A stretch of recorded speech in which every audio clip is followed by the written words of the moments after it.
যুক্তরাষ্ট্রে চলমান সরকার অচলাবস্থার মধ্যেও সেনা সদস্যদের বেতন প্রদানের নির্দেশ দিয়েছেন প্রেসিডেন্ট ডোনাল্ড ট্রাম্প। শনিবার তিনি প্রতিরক্ষা মন্ত্রী পিট হেগসেথকে প্রয়োজনীয় ব্যবস্থা নিতে নির্দেশ দেন। শাটডাউনের অজুহাতে বেসামরিক কর্মীদের ছাঁটাই শুরু করেছে হোয়াইট হাউস।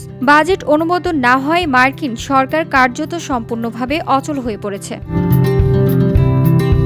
প্রেসিডেন্ট ট্রাম্প তার সামাজিক যোগাযোগ মাধ্যম ট্রুথ সোশ্যালে লেখেন, দেশের সেনাবাহিনী ও জাতীয় নিরাপত্তাকে ডেমোক্রেটদের শাটডাউন জিম্মি হতে দেবে না। তিনি আরও বলেন, ডেমোক্রেটরা সরকার পুনরায় চালু করুক, তারপর আমরা স্বাস্থ্যসেবা ও অন্যান্য বিষয়ে একসঙ্গে কাজ করতে পারি।